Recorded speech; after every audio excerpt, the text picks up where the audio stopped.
যে সরকার তার কতটুকু পূরণ করতে পারছে, রাজনৈতিক দলগুলো কি করছে, এগুলো নিয়ে সাধারণত কথা বলি। কিন্তু আজকে আমি আমার সাংবাদিকতা পেশা নিয়ে কথা বলবো। এই পেশার একজনের ঘটনা আপনাদের সামনে উল্লেখ করব। তিনি হচ্ছেন বিভুরঞ্জন সরকার। তিনি আমারও সিনিয়র, আমি তাকে বিভুদা ডাকতাম। ওনার সঙ্গে আমার মোটামুটি ভালো একটা যোগাযোগ ছিল, পেশাগত কারণেই ছিল, সে ঘটনা বলব। তার আগে বলে নেই, এই বিভুরঞ্জন সরকারকে শুরুতে কিন্তু আমি চিনতাম অন্যভাবে। আমি যখন ইউনিভার্সিটির স্টুডেন্ট ছিলাম তখন আমরা যাই যাই দিন নামে একটা সাপ্তাহিক পত্রিকা বেরোতো শফিক রেহমানের সম্পাদনায়। সেখানে রাজনীতি নিয়ে এক ভদ্রলোক কলাম লিখতেন, খুবই আলোচিত, সারা জাগানোর কলাম লিখতেন। তার নাম ছিল তারিক ইব্রাহিম। এই তারপরে জেনেছি আমি, এই তারিক ইব্রাহিম আর কেউ নন, এই বিভুরঞ্জন সরকার। বিভুরঞ্জন সরকার বিভিন্ন পত্রিকায় চাকরি করেছেন, সংবাদে চাকরি করেছেন, সাপ্তাহিক একতায়, দৈনিক রূপালীতে, চলতিপত্র, মৃদু ভাষণ নামে একটা সাপ্তাহিক ছিল, সেটাতে, দৈনিক মাতৃভূমির সম্পাদক ছিলেন। এরকম আরও অনেক পত্রিকা উনি কাজ করেছেন। বিভিন্ন পত্রিকা, দেশের সকল পত্রিকা উনি লিখতেন। মানে খুবই জনপ্রিয় লেখক, এবং আমার বিবেচনায় ওনার লেখায় কোনো পক্ষপাত থাকতো না, উনি কোনো দলের ছিলেন না। সেই বিভুরঞ্জন সরকার কালকে সকালে বাসা থেকে বেরিয়েছেন 10টার দিকে, আর ফিরে আসেননি। বাসা থেকে বের হওয়ার সময় উনি ওনার মোবাইলটাও বাসা থেকে নিয়ে যাননি। আমি যখন সাংবাদিকতা শুরু করেছি তখন ওনার সঙ্গে আমার যোগাযোগ হয় এবং নানাভাবে বিভিন্ন সময় কথাবার্তা হয়, এবং উনি খুবই রসিক লোক। নিজে গম্ভীরমুখী এমন এমন রসিকতা করতেন যে অন্যরা হাসতেন, কিন্তু উনি হাসতেন না। খুব নীতিবান লোক ছিলেন। এই ভদ্রলোকের সঙ্গে সর্বশেষ আমার যে পরিচয়টা হয় যেভাবে, সেটা হলো উনি তো সর্বশেষ আজকের পত্রিকায় সম্পাদকীয় বিভাগে কাজ করতেন। বিভিন্ন উপসম্পাদকীয় লেখাগুলো উনি সংগ্রহ করতেন, উনি এডিট করতেন, উনি ছাপতেন। ওনার চাপে পড়ে আমি এই পত্রিকায় গত 1 বছর ধরে নিয়মিত প্রতি 15 দিনে একটা করে লেখা দিতাম, এবং প্রতিবার লেখা দেওয়ার সময় ওনার সঙ্গে আমার যে সমস্ত কথাবার্তা হতো, হোয়াটসঅ্যাপ মেসেজ আদান প্রদান হতো, সেগুলো আমি আজকে অনেকগুলি পড়লাম। ওটা পড়তে যেয়ে আমি আরেকবার দেখলাম তিনি কী পরিমাণ রসিক লোক ছিলেন। আমার এই লেখা নিয়ে সর্বশেষ যে লেখাটা ছিল, সেই লেখাটা নিয়ে একটা ঘটনা ঘটেছিল, সেটা আমি আরেকটু পরে বলছি। ওনার সম্পর্কে আরেকটু বলে নিই।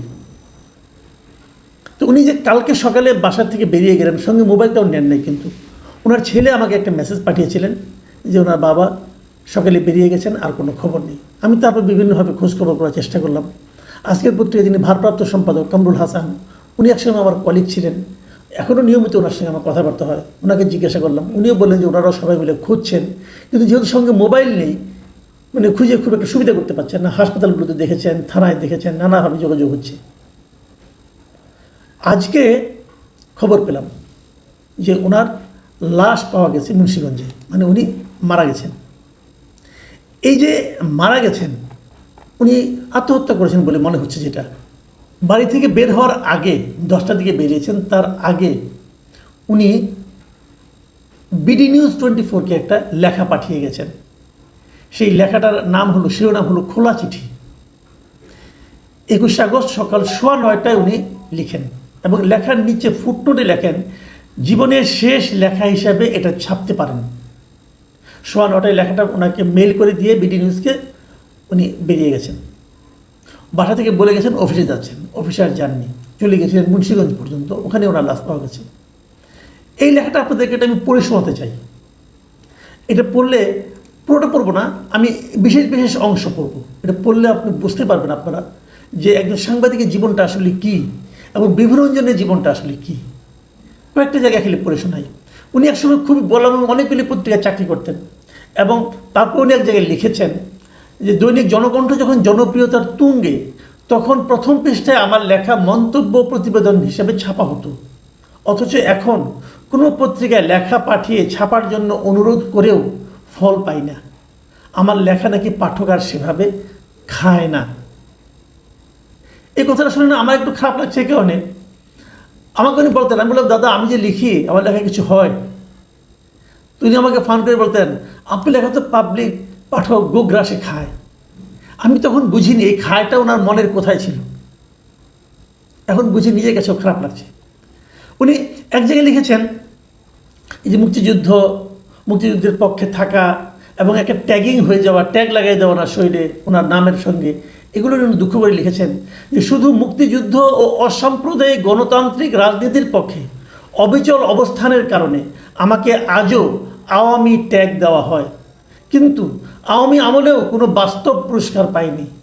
আমি পেলাম না একটা প্লট, না একটা ভালো চাকরি। উনি কোনো কিছুই পাননি কিন্তু। এবং এই যে কথাগুলো উনি বলছেন, মানে উনি এই পত্রিকার সম্পর্কে, যে পত্রিকা সর্বশেষ ছিলেন সেই পত্রিকার সম্পর্কে বলছেন যে আজকের পত্রিকায় কাজ করছি 4 বছর হলো, এই সময়ে না হলো পদোন্নতি, না বাড়লো বেতন, অথচ জিনিসপত্রের দাম বাড়ছে প্রতিদিন।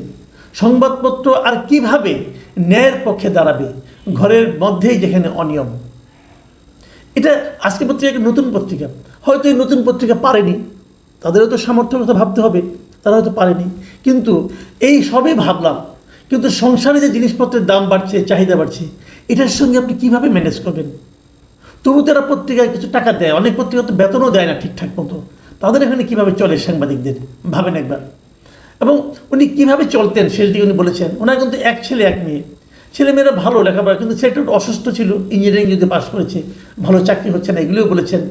মেয়েটার কী সমস্যা হচ্ছে, মানে এই সবই উনি ভাবতেন যে এই যে ছেলে মেয়েদের লেখাপড়া এত মেধাবী হওয়া সত্ত্বেও ভালো কোনো জব হচ্ছে না, এর পেছনে সম্ভবত ওনার কারণে হচ্ছে না, যে ওনার নামটা এখন ট্যাগিংয়ে পড়ে গেছে, হয়তো এই কারণে হচ্ছে না। উনি লিখেছেন দীর্ঘ 5 দশকের বেশি সময় এই পেশায় কাটিয়ে সম্মানজনক বেতন ভাতা পাই না। এখন আমার যা বেতন তা বলে কাউকে বিব্রত করতে চাই না, তবে শুনেছি আমার বিভাগীয় প্রধানের বেতন আমার প্রায় দ্বিগুণ। আহা, যদি ওই বেতনের একটি চাকরি পেতাম তাহলেও হয়তো সংসার চালানোর জন্য নিয়মিত ধার দেনা করার পেশাটি আমাকে বেছে নিতে হতো না। মানে আর কিছু টাকা উনি নিয়মিত ধার দেনা করতেন বলে উনি দাবি করছেন, যে উনি বলতে চাচ্ছেন এই ধার দেনা করাই বুঝি ওনার পেশা, কিন্তু তা তো হয় না। এবং সেটাই উনি বলছেন। এবং সর্বশেষ যে ঘটনাটার কারণে ওনার মধ্যে বিশেষভাবে চাপ পড়েছে বলে আমি মনে করি, কারণ এই ঘটনার সঙ্গে আমি জড়িত, সেটা একটু আপনাদেরকে আমি বলবো। উনি এই 15 আগস্টে উনি একটা লেখা ছেপেছিলেন, বলা বাহুল্য আমি একটু বলি। উনি আমার কাছ থেকে এই মাসের শুরুতে 2টো লেখা নিয়েছেন। একটা নিয়েছিলেন 5 আগস্ট উপলক্ষে, বলেছিলেন সরকারের হাসিনা যে পালিয়ে গেল দেশ থেকে, সেই দিবস উপলক্ষে আমি একটা লেখা দিই। এটা 4 তারিখে আমাকে দিতে বলেছিলেন, আমি ওটা 4 তারিখে দিয়ে দিয়েছিলাম, ওটা ছাপা হয়েছিল। এরপর বলেছিলেন যে 15 আগস্ট নিয়ে একটা লেখা লেখার জন্য। 15 আগস্ট এই সময় থেকে সেন্সিটিভ বিষয়। আমি বললাম দাদা আমি এটা কীভাবে, কত শব্দ, উনি বলে যে যার পায়েন আপনি লেখেন। সেই লেখাটা আমি 14 তারিখ সকালে ওনাকে দিয়ে দিয়েছিলাম, এবং লেখাটা পেয়ে উনি বলেছেন লেখাটা ওনার পছন্দ হয়েছে। কিন্তু আমি দেখেছি পরের দিন আমার লেখাটা ছাপা হয়নি। কেন ছাপা হয়নি আমি ওনাকে জিজ্ঞাসাও করিনি। আমি জিজ্ঞাসা করিনি এই কারণে যে আমি জানি কেন ছাপা হয়নি। পত্রিকার কর্তৃপক্ষ অনেক আগ্রহ নিয়ে অনেক লেখা নেয়, কিন্তু উপরে চাপের কারণে ছাপতে পারে না। সেরকম আমারটা ছাপতে পারেনি, আমি ওনাকেও কিছু বলিনি, পত্রিকার ভারপ্রাপ্ত সম্পাদককে কিছু জিজ্ঞাসা করিনি যে কেন আমার লেখাটা ছাপা হলো না। কারণ আমি জানি, আমি নিজে অনেক দিন পত্রপত্রিকায় চাকরি করেছি, আমি জানি কোথা থেকে কী হয়। অনেক সময় চাইলেও তারা পারেন না ছাড়তে, উপরে থেকে চাপ আসে। এবং এরকম একটা চাপ আমার লেখা না ছেপেও কিন্তু ওনার মধ্যে পড়েছিল। সেটা কি, অপর একজন লেখক মাজহারুল ইসলাম বাবলার একটা লেখা উনি ছেপেছিলেন ওই দিনই, এবং সেই লেখা নিয়ে ওনাকে প্রশ্নের মুখে পড়তে হয়েছিল। কী ছিল ওই লেখায়, এই কথাটা উনি লিখেছেন। উনি লিখেছেন, দেখুন আমি ওনার এই পুরো প্যারাটি আপনাদের পড়ে শোনাবো, মানে এটা আমি মনে করি জরুরি। যে এর মধ্যে গত বছর সরকার পরিবর্তনের পর গণমাধ্যমের অবস্থা আরও কাহিল হয়েছে। মন খুলে সমালোচনা করার কথা প্রধান উপদেষ্টা বলেছেন, কিন্তু তার প্রেস বিভাগ তো মন খোলা নয়। মিডিয়ার যারা নির্বাহী দায়িত্ব পালন করেন তাদের সবাই আতঙ্কে থাকেন সব সময়, কখন না কোন খবর বা লেখার জন্য ফোন আসে, তুলে নিতে হয় লেখা বা খবর। দেখুন এটা কিন্তু যারা অনেকে বলেন যে এই প্রেস উইং খুব ভালো, এই সরকার মানে খুব মানে মুক্ত গণমাধ্যম, তার সম্পর্কে কিন্তু উনি একটা ধারণা আপনাদেরকে দিলেন। এবং দেখেন সেখানে কি হয়েছে, উনি লিখেছেন এর মধ্যে আমার একটি লেখার জন্য আজকের পত্রিকার অনলাইন বিভাগকে লাল চোখ দেখানো হয়েছে। মাজহারুল ইসলাম বাবলার একটা লেখার জন্যও চোটপাট করা হয়েছে। আপত্তি করে কী লিখেছেন বাবলা, লিখেছেন সেনাবাহিনী শেখ হাসিনাকে সামরিক হেলিকপ্টারে দিল্লি পাঠিয়েছে, আর শুধু পুলিশের গুলিতে নয়, মেটিকুলাস ডিজাইনের মাধ্যমে জঙ্গিরাও মানুষ হত্যা করেছে। এই 2টো লাইন লিখেছিলেন, এবং এই 2টো লাইন লেখার কারণেই ওনার উপর চোটপাট করা হয়েছে। এবং এটা নিয়ে উনি পরে বলছেন, বিভূদা লিখছেন যে এখানে অসত্য তথ্য কোথায়, শেখ হাসিনা কি হেলিকপ্টার ভাড়া করে গোপনে পালিয়েছেন? আর হাসিনার পুলিশ না হয় ছাত্র জনতাকে হত্যা করলো, কিন্তু পুলিশ হত্যা করলো কে বা কারা, এইটুকু লেখার জন্য পত্রিকার বিরুদ্ধে তোপ দাগা একেবারেই অনুচিত। সেই জিনিসটা কিন্তু হয়েছে। এখন বলবেন এটা কি ডক্টর ইউনূস করেছে? না, তিনি হয়তো করেননি, অন্য কেউ করেছে। কে করেছে? সরকারি কোনো লোক করেছে, এমন কেউ করেছে যে চাপ পত্রিকার পক্ষে সম্ভব হয়নি হ্যান্ডেল করা। আমি লেখাটা শেষে উনি যা লিখেছেন সেটুকু পড়ে শোনাতে চাই। তিনি লিখেছেন, আমার জীবনের কোনো সাফল্যের গল্প নেই, সাংবাদিক হিসেবেও এ ডাল ও ডাল করে কোনো শক্ত ডাল ধরতে পারিনি। আমার কোথাও না কোথাও বড় ঘাটতি আছে, এই ঘাটতি আর কাটিয়ে ওঠা হলো না। দুঃখই হোক আমার জীবনের শেষ সঙ্গী, আর পৃথিবীর সকল প্রাণী সুখী হোক। তার নিচে ডেট 21শে আগস্ট ভোর 5টা, সিদ্ধেশ্বরী, ঢাকা। মানে 21শে আগস্ট ভোর 5টার সময় উনি এই লেখাটা শেষ করেছেন। তারপর বাসায় ছিলেন, বাসায় থাকার পর 9টার পরে, সোয়া 9টার দিকে লেখাটা বিডি নিউজে পাঠিয়ে উনি চলে গেছেন এবং লেখার নিচে একটা ফুটনোট দিয়ে গিয়েছেন, লিখেছেন জীবনের শেষ লেখা হিসাবে এটা ছাপতে পারেন। আসলেই এটা ওনার শেষ লেখাই ছিল, অথবা বলতে পারেন এটা ওনার সুইসাইড নোট ছিল।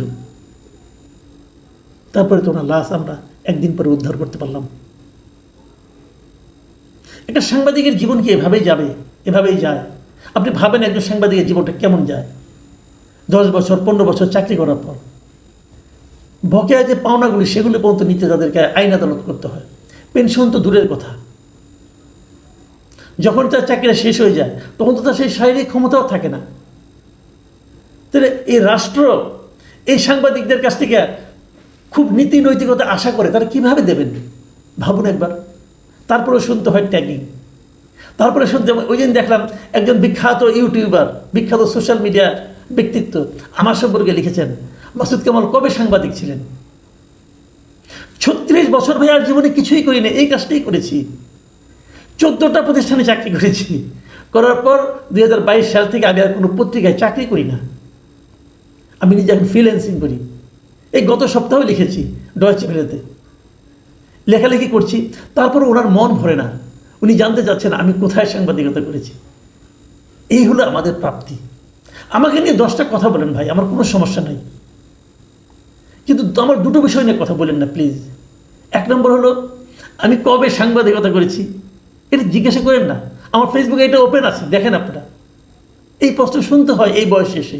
আর দ্বিতীয় প্রশ্নটা ওটা করেন, কিন্তু প্রমাণ করার চেষ্টা করেন। সেটা হলো আমি কবে দুর্নীতি করেছি।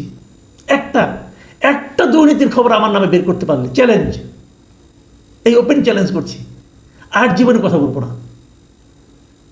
কিন্তু এই যে সততা, এই যে বলছি দুর্নীতির, বিভূতিও বলতে পারতেন। বিভূতির সঙ্গে আমার বহুদিন আলাপ হয়েছে।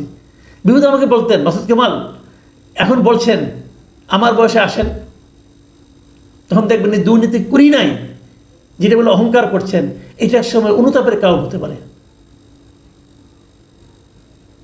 বিভূতি নিজের জীবন দিয়ে সেটাই বুঝি প্রমাণ করে গেলেন। প্রিয় দর্শক, আপনাদের কাছে একটা মাত্র অনুরোধ, মানুষের অসহায়ত্ব নিয়ে, মানুষের সাধারণ চলাফেরা নিয়ে না জেনে না বুঝে দয়া করে